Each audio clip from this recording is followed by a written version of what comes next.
One of the most intractable problems in mathematics is prime numbers. They're the numbers that are divisible only by 1 or by themselves. 5, 17, 23, and so on and on.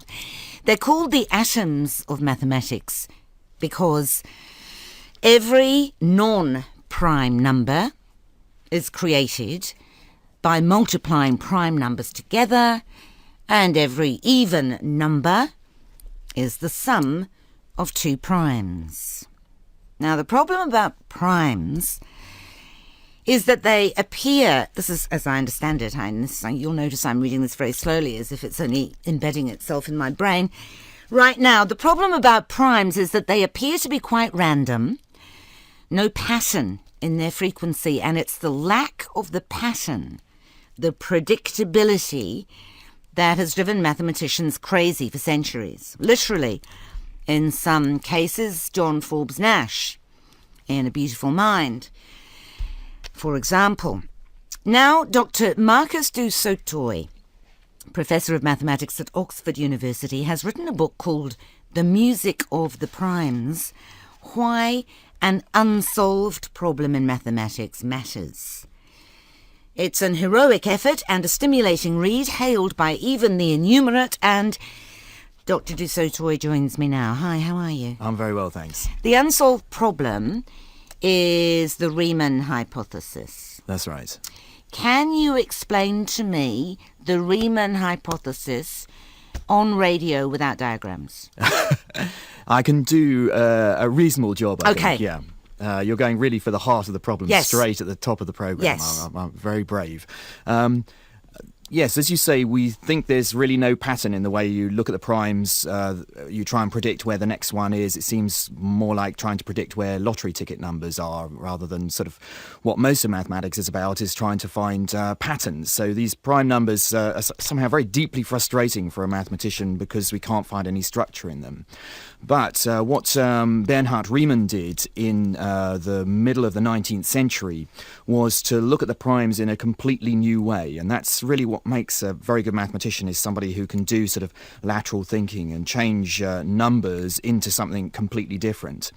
And what he did was to understand that, in fact, there was some sort of harmonic structure hiding behind the primes, which would help to tell you how they were distributed and why they were looking random.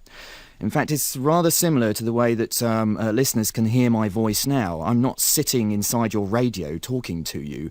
What's happening is that the science of sound is decomposing my voice into very basic sort of like prime number sound waves, something we call sine waves of different frequencies. And your loudspeaker is vibrating at all of these different frequencies, and the combination combines to create the sound of my voice. So you get tricked into thinking you're hearing me sitting inside your living room or your car. Well, what Riemann discovered, and this is the music I talk about in the title of the book, is certain frequencies, sine waves of different frequencies, which when you combine them help to tell you how the primes are distributed. And it was a kind of amazing sort of shift from sort of discrete numbers, 2, 3, 5, 7, into something a completely different language. And that's often a very powerful tool in science to move the language from one thing into another, where you can start to make some progress. So it doesn't mean that they're regular, but it might mean, and so far does mean, that they might be predictable. Well, that's not the same thing. Yeah, is it? it's a very interesting sort of dichotomy going on here, actually, because the primes look very random, but when you turn them into this music, there's a very strong pattern which emerges, and that pattern, funnily enough, explains why the primes look random. So the pattern is in the music. What Riemann discovered, what he believed, and this is the conjecture we're trying to prove, this thing called the Riemann hypothesis, is that all of these sine waves, these notes, if you like, which are helping to combine to make up how the primes are distributed, have a strong pattern in them, that they all are sort of playing at the same sort of volume, that they don't, there's no note which is much stronger than the others, which would sort of force a pattern on the primes. They're all sort of very carefully balanced, such that that balance is actually explaining why the primes look so random.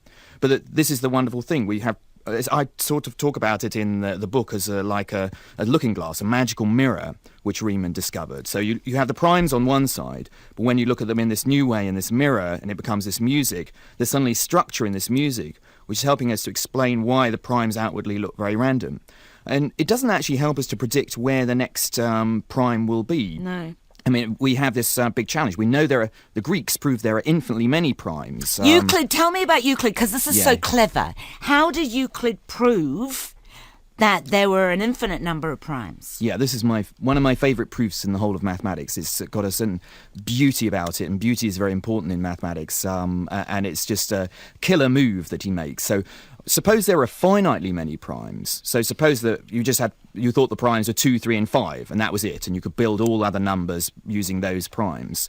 What Euclid showed you is you must have missed some primes. And what he did was, whatever list you've got of the primes, and you say, that's all of them, Euclid says, OK, multiply all of those numbers together. So let's take 2 times 3 times 5 gives you 30. And then here was his killer move. He said, OK, add 1 to that number. Now, what primes is that built out of? It's none of the primes in your list, because when you divide that number by any of the primes on your list, you get a remainder 1. So it's not divisible by any of the primes in your list. So either it's a new prime, or it's divisible by primes which are not on your list, so you've missed some. In this case, 2 times 3 times 5 gives you 30, plus 1 gives you 31, which is a new prime. So in this way, Euclid could show anybody who came and said, I've got all the primes in this long list, 1,000,000 primes. He can say, well, you've missed some. Multiply all those 1,000,000 primes together, add 1, and that number's divisible by a prime which isn't on your list. Now, the very frustrating thing is it doesn't always guarantee you to get a prime. OK, well, you took 2, 3, and 5, added 1, we got a new prime. But if you take 2, 3, 5, 7, 11, and 13, multiply those together and add 1, the new number is not prime, it's just divisible by primes which aren't 2 up to 13. So it doesn't help you to find the primes, but it tells you they go on forever. And yet other people after Euclid, Euler, for example, carried on trying to prove that primes are infinite using a different proof. Why did he bother? Why didn't he just... That's a very good question, but yeah, it comes back, in fact, to Riemann's idea that if you change the language, so if you prove it in a new way, you might get a new insight into the way the primes are working. And in fact, it was Euler's new proof of an old result which started the ball rolling that Riemann took hold of. So that's often a very important thing, to prove things in many ways. Sometimes a new proof of an old result will give you much more insight into the whole problem. OK, so I'm hanging on here. I'm not even going to ask you to talk about zeta functions, because that's a bridge too far. But then I say to myself, why do we care? You know, so what if the bloody primes aren't regular or predictable? Who cares? OK, so there are two reasons why people care. I'm going to give you the sort of aesthetic reason and then the commercial reason. The aesthetic reason is that these numbers are somehow, as you said in your introduction, the atoms of arithmetic. They're the basic building blocks of all numbers. And numbers are the basic building blocks of science. And so somehow they're right down there at the foundations of everything that our modern world is built on. And actually, we need to understand these numbers in order to make progress in many different bits of our science. So I think they're fundamentally important to both nature and our culture as well.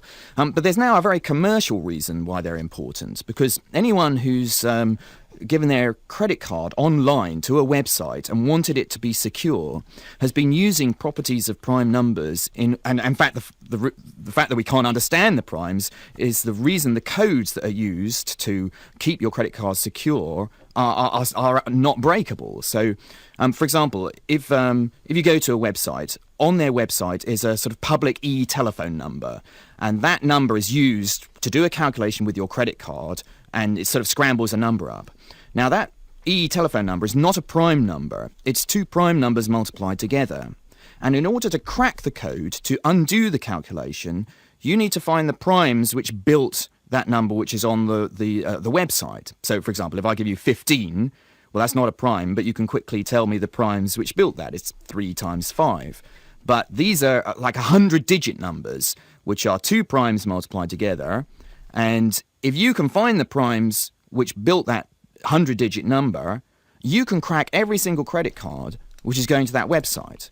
So that's why commercially now, many companies and also security organizations are interested in anybody who gives a seminar on the Riemann hypothesis. There's just that thought that maybe the new insights will give you insights to cracking these codes as well. So I think that's, many of us use the internet, so many of us should be interested in primes.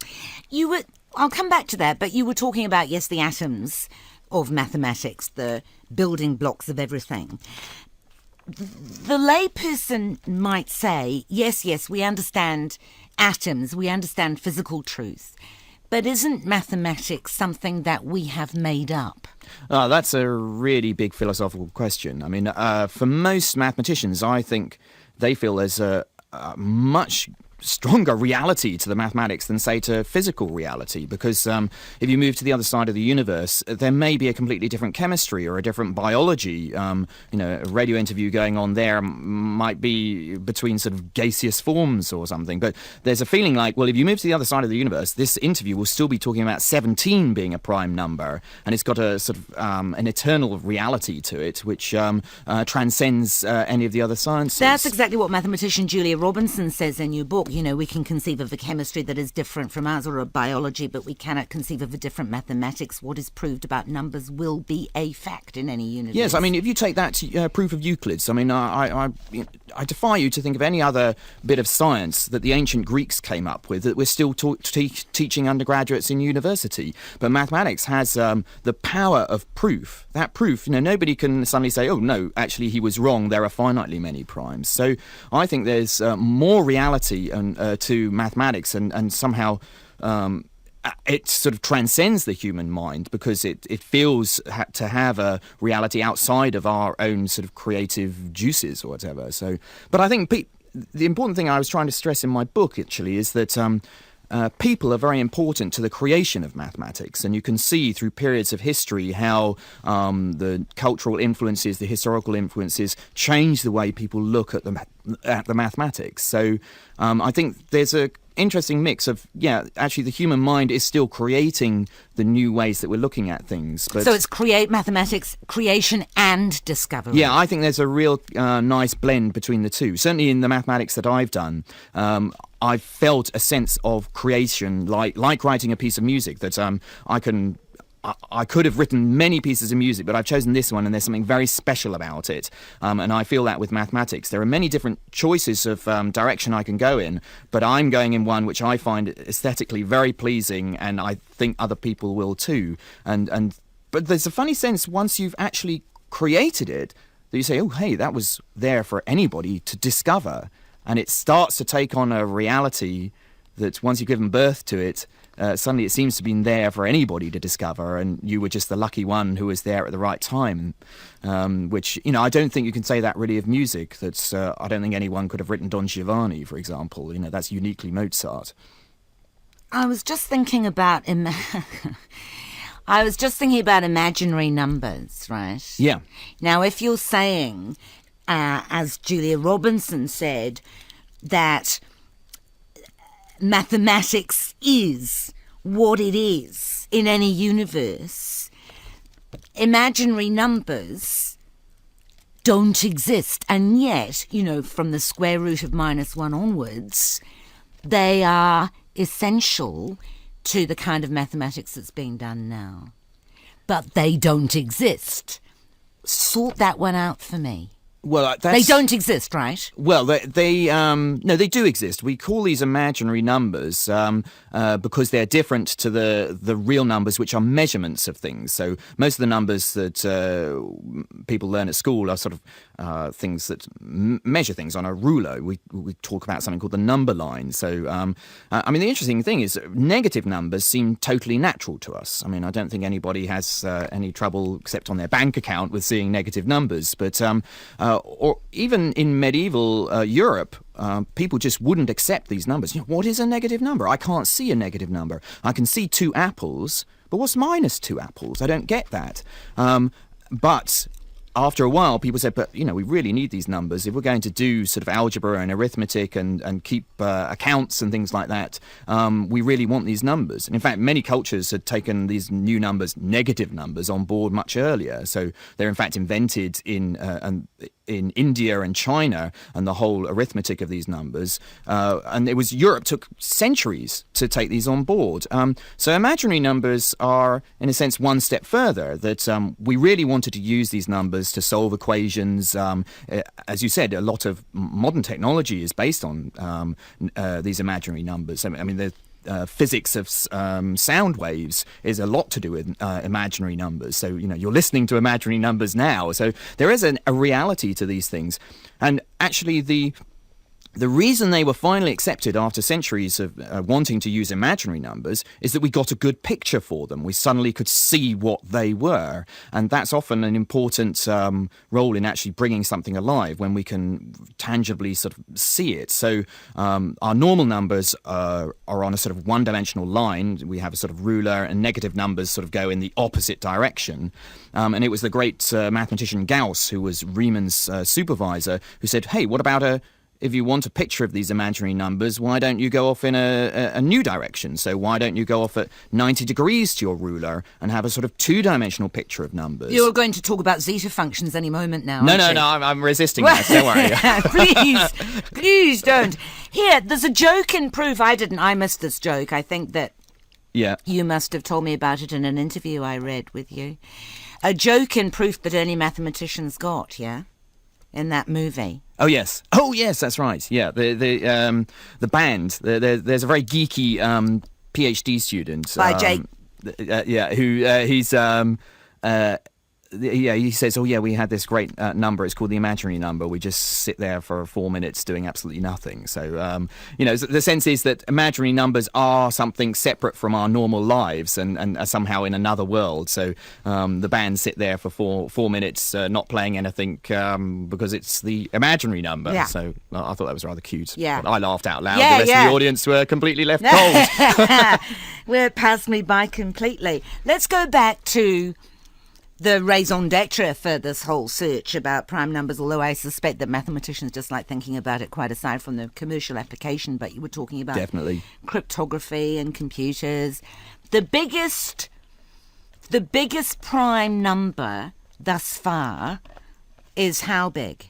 It's 9.8 million digits, which is phenomenally large. I mean, if I read that number out aloud to you, it would probably take me about a month and a half to do it. So you'll be glad to hear I'm not going to do that. But actually, we have a shorthand for it. It's you multiply 2 together about 30 million times, and that's a very divisible number. So 2 to the power of 30 million. Yeah. Okay. And then you take 1 off that number. So that makes -1. That's a bit like Euclid's trick, where he added 1 and hoped to make the thing sort of indivisible.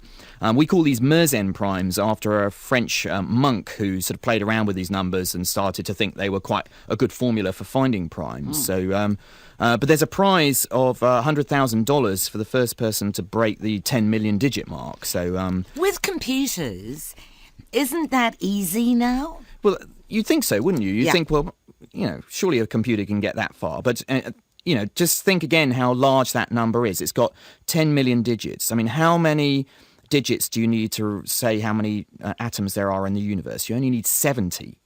So this is 10 million digits this number has. So there are 70... a number with 70 digits describes the number of atoms in the observable universe.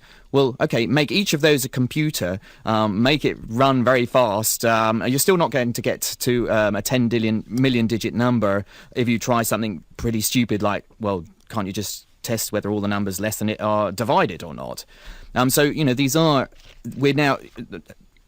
Computers are finite things, and there are limits to it, and we're pushing the limits of that, and 10 million digits is about the limit of what a computer can get hold of. But interestingly, the way people are finding this is by sharing this across the internet. So it's not sort of big organizations with massive computers. It's actually the people who are discovering it are individuals with their desktops who just, in their idle time, they're using their desktops to search for these prime numbers. So it's sort of shared project, a bit like in astronomy, where they get amateurs to sort of use their computers to look through the night sky for supernova. So we're doing the same thing with primes, sort of sharing the project. So I've got a computer at home which is trying to win this $100,000 by checking a particular prime number that I've, a particular Mersenne number, which I'm hoping might be prime. But so any listener can get involved and do some science, which is kind of exciting. But if somebody was able to prove the Riemann hypothesis, then that wouldn't need to happen because you would know. Is that right? No, actually, the Riemann hypothesis, it is quite subtle. The Riemann hypothesis doesn't really tell you about individual numbers, whether they're prime or not. What it helps to tell you is something sort of actually much more useful, which is a sort of global view of the primes. How are the primes distributed? Are there regions where you'll find no primes, or are they kind of fairly distributed around the whole universe of numbers? And so I sort of compare it to listening to a piece of music, where trying to tell whether a particular number is prime is like listening to one individual note. But what the Riemann hypothesis does is to help you to hear the whole music in one go. And often for me, I have to use the Riemann hypothesis in my work, and often I need to know not that an individual number is prime, but how the primes are distributed is what helps me to make progress. So the Riemann hypothesis is a bit like the atoms in the molecules of gas in the room that you're sitting in at the moment. You don't exactly know where each molecule is. That's not so important. What you do want to know is that they're fairly distributed around the room, such that if you go into one corner of the room, you don't suddenly find there's a vacuum there and you can't breathe. So the Riemann hypothesis says the same thing about the primes, that the primes are fairly distributed around the universe of numbers, like the molecules of gas, but it doesn't particularly help you to tell where an individual molecule is. But often that's not so important. So it's like stepping back a little bit and asking not something too specific, but something which is still useful enough to be able to make progress. Right. And without talking about zeta functions, as you put it, a zero off the line would disprove the Riemann hypothesis. And so far, what have you got? Something like 3.5 million zeros on the line, but that's still not a proof. No, that's right. And so these zeros of the zeta function are actually the things which are giving you these notes that I talked about right at the beginning. So if you know where these technical things called zeros are, you know where the notes are and how the music is combining to make the primes. So a zero off the line, what that means is a note which is playing much louder than all of the others and sort of forcing a strong pattern on the primes, which will say something like, if you go into the corner of the room, there will be a vacuum there and you won't find any primes there. So that's sort of what this zero off the line would do. But interesting, you said something very interesting there, which is, surely in any other science, if you had 300 billion bits of data, you'd accept it as true. Yeah. In mathematics, that's a minuscule amount of data because there are infinitely many things which could be going on. So, and there are many different theorems which have collapsed by testing things very far up, and suddenly the whole thing goes a completely different way. So, is that different from other sciences? In correct me if I'm wrong, but in physics, for example, you can build things. I suppose you're doing the same with Riemann, but you can build things on a theory or an hypothesis without, breaking your head trying to prove it. It's good enough in the meantime, as it were. But that's not the way maths works. Yeah, I don't think you want to cross a bridge that's been built on a bit of mathematics that hasn't been rigorously proved. And, most of the things, if you build a building these days, it's gone through mathematics, which we've done the proofs for it, and we know that it's totally secure. So, for example, websites as well. You don't want your credit card being sent across. So I think even physicists will use the bits of mathematics. You're right, that physics has an essential problem that they cannot prove anything. They can give a model and they can give enough sort of experimental data to show that the model seems to be correct, but Newtonian physics got shown to be an approximation of the physical world, and it was Einstein's theory of relativity, which really describes what's going on. And until perhaps we have to throw that aside and say, okay, well, that was also just an approximation to what reality is. So there's a much more sort of evolutionary Darwinian sort of approach to science, the other sciences, where it's survival of the fittest theory. But in mathematics, we don't have that. We're really, as Newton said, standing on the shoulders of giants. The proofs that Euclid gave are the things that I'm building on. Actually, and that's why I love mathematics as opposed to the other sciences, because the things that I've proved are there forever. There's a sense of immortality you get from doing mathematics, which in the other sciences, it's a bit more sort of survival of the fittest out there. Towards the end of your book, you become explicit about the links of the higher regions of mathematics, such as the Riemann hypothesis and the various things going on around there, and quantum physics. Yes. So there's a real convergence. It's not just a kind of invented convergence. Yeah, Do you think? No, there are lots. I mean, especially physics and mathematics have become inextricably linked over the last decades in many different ways. String theory, for example, came out of very sort of interesting, what looked like very abstract number theory.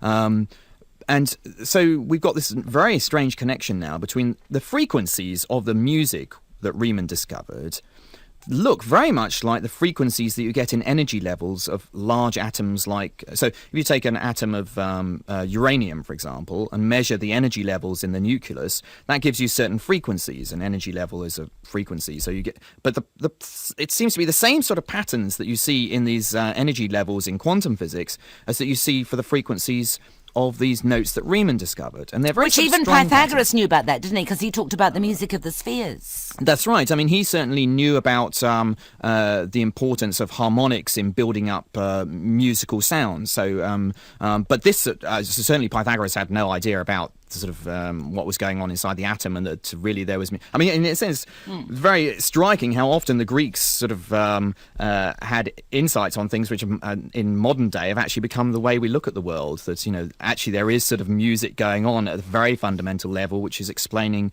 sort of fundamental particles. You know, later in the programme we have an interview with a musician called Nitin Sawhney, who told me that Hindu philosophy and quantum physics have something in common. And I was fascinated to read in your book about André Weil. André Weil, yes. Weil, who was a brilliant mathematician who also learnt Sanskrit in order to read the Indian epics, the Bhagavad Gita and from the Mahabharata. Yeah. And that's spooky, don't you think? Do you think that he did that because there was some kind of eternal truth in there that he could apply to mathematics? Well, I think there is a certain spirituality that mathematicians have about their subject. I mean, the other interesting character that I talk about in the book is Ramanujan, who is an Indian mathematician who sort of talked about getting his theorems from his family goddess, Namagiri. Yeah. And so I think that, I mean, most mathematicians are not kind of religious in the way that Ramanujan was. I mean, I think André Weil enjoyed the Indian culture because it sort of tuned in with his view of the world. He was a pacifist at heart, but I do think there's a certain the Mahabharata is a great story. The story of the way the world was created, and mathematics in a sense as well. It's a big story, and so I think that's what may be the connection between those two. That the whole of mathematics is like some grand story that we're all contributing to, which you write your chapter, which is builds on the chapters which have gone before, and so it is like mathematics is a big Mahabharata. Ramanujan was a fantastic character. He was a Madras port clerk who had no formal training whatsoever and was completely out of the mainstream of mathematics. And yet, his brain took him to places that nobody could believe. Yeah, no, he's an extremely unique character. In fact, I'm doing some work with a theatre company in Complicité, England. is it? Complicité, Yeah. that's right. Yeah, and we're doing a project about the connection between Hardy and Ramanujan. I mean, in the book, I really love that section because it's a real clash of cultures, both sort of 1920s Cambridge versus India, South Indian. This mathematician who sort of got his mathematics not in any formal way, but somehow from this family goddess. And seeing the two together, working together, is sort of extraordinary. It's like listening to Western music and Eastern music. They are so different. I find it amazing when I look at Ramanujan's work, how he managed to find his way from one place to another. He almost had some sort of I mean, it does look like somebody gave him this from nowhere almost, because he seemed to have an amazing ability just to see a pattern through, and it would suddenly transform itself into something completely different. You say, well, how on earth did you have any idea that you were going to end up there? And he couldn't really explain it. And I think the subconscious plays an incredibly important part in creating mathematics. And I think many mathematicians will talk about these aha moments, these flashes of inspiration, which often happen when you're not actually thinking about mathematics. Poincaré, for example, one of the great mathematicians of the early 20th century, he had his inspiration getting on a bus. It suddenly went whoosh. And I think Ramanujan had this power to access his subconscious in an amazing way, which led him through to finding these amazing patterns. Do you think that that's connected with the fact that, I don't know, you might dispute this, I suppose, but young people are supposed to be best at doing the mathematical breakthroughs because they haven't been kind of moulded by the system yet? I think they're... Unfortunately, since I'm 41, I think there is an element of that.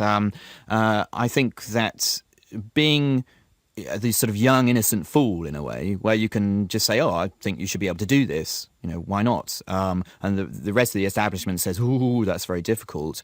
But I think somebody who's young and just not had their... those ways set down that you do things and just try something completely new can be very powerful in creating new bits of mathematics.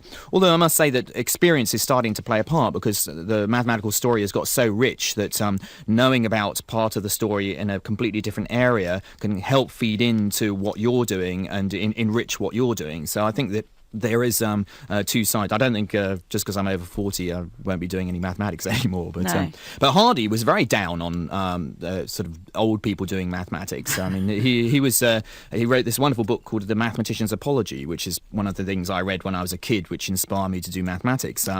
But he sort of said, mathematics is a young person's game and a He young came to a man's sad game. end, didn't he? generally. Say again? He came to a sad end. I mean, he tried to commit suicide and didn't succeed in that. And Ramanujan, in a sense, came to a much sadder end, because he went back to India after being in Cambridge for a while. He got very malnourished. He'd also tried to commit suicide by throwing himself in front of a London Underground. And then he died in his early 30s when he got back to India. You're not doing much for one of the myths that you declare yourself opposed to, which is that mathematicians tend towards the crazy.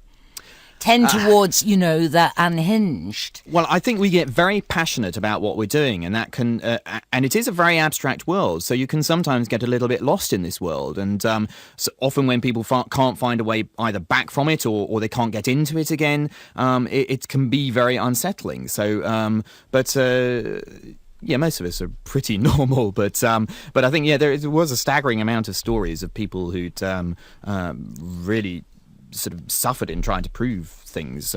But also I think there's a lot of security that people have got from mathematics. A lot of the stories are about people who are a bit outsiders, and it was through mathematics that they actually found some sort of security. I mean, it's interesting. I don't know whether people in New Zealand, whether the book The Curious Incident of the Dog in the Night. Yeah. Mark Haddon, yeah. Yeah, I mean, that's a wonderful example of this Prime kid. numbers all over there. Yeah, exactly. I mean, this kid is obsessed with prime numbers. All the chapters begin with primes. But I think he found mathematics as a way a place that he could hide in, and a bit of security. And he knew what was happening there. Whilst when he was talking to other people, he didn't understand what they were going to do next, but he understood what the mathematics was going to do next. So are you suggesting that autism is more common amongst mathematicians, do you think? That's one has to be very careful with that. Yeah. But I would actually say that. I think that experts in autism, Baron Cohen, for example, talks about it being an extreme male brain and an extreme systematizing brain.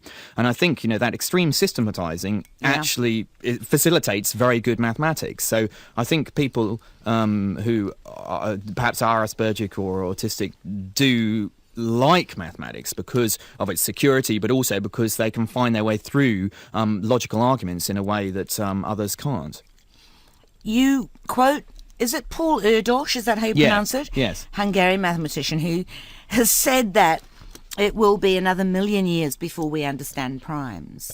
Does he mean it will be another million years before somebody proves the Riemann hypothesis? Is that the same thing? I think certainly the Riemann hypothesis will give us so much more insight into the primes that I think that's probably what he was referring to. But I wouldn't be as pessimistic as that, actually. I mean, I think we're actually coming up to the 150th anniversary in 2009. I don't think it will be proved by then. Interestingly, it's the same anniversary as Darwin's Origin of Species was published. So, still not proven on that one. Okay. Well, we're not going to go there. But, don't start there. No, exactly. But I think it's interesting because Riemann's is the sort of origin of the primes, whilst Darwin's the origin of where we came from. But I would say on the 200th anniversary, I would suspect that maybe this one has been proved. But certainly the connections with quantum physics are telling us the sort of mathematics we should be using.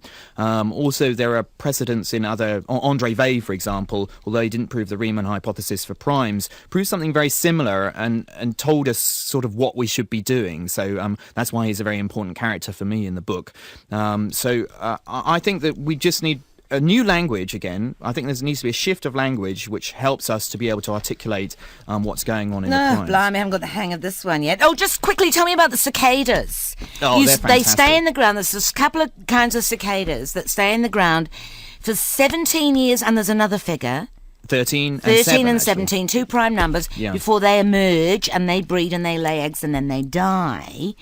You're saying that the fact that they stay in the ground for prime number periods reduces the risk of their being predated upon by things. Yes, the primes have become the key to their evolutionary survival. We think there might have been a predator that also used to appear periodically in the forest and used to try and time its arrival with when the cicadas were appearing. And now the cicadas found that prime numbers help to keep them out of sync much better than non-primes. So, for example, if the predator appears every 6 years, then the cicada that appears every 7 years will meet it for the first time in year 42, whilst the cicada that appears every 8 or 9 years will meet that predator much earlier. So it seems that the... Hang on, just let me get my head around that. You're saying that because they're in the ground for a prime number period, it's harder for the things they don't want to be predated by to coincide. Yeah, that's because right. of the irregularity of it. They have to hit the prime in order to be able to coincide with them. Right, because nothing else goes into it. Yeah, but whilst 8 and 6... well, they share 2 in common. Yes. So after, when you get up to, 6 and 8 will appear for the first time in year 24, I think. The first number divisible by both 8 and 6. So in year 24, the cicadas will meet the predator. But the one who's chosen every 7 years, which actually is appearing more often because it's every 7 years rather than every 8 years, won't meet the predator until year 42. So this seems to be so in some forests the competition went up to 17, and amazing, a cicada keeps itself underground for 17 years in order to be able to avoid these predators. So there seems to be something about the primes which is fundamental to nature as well as to the mathematician.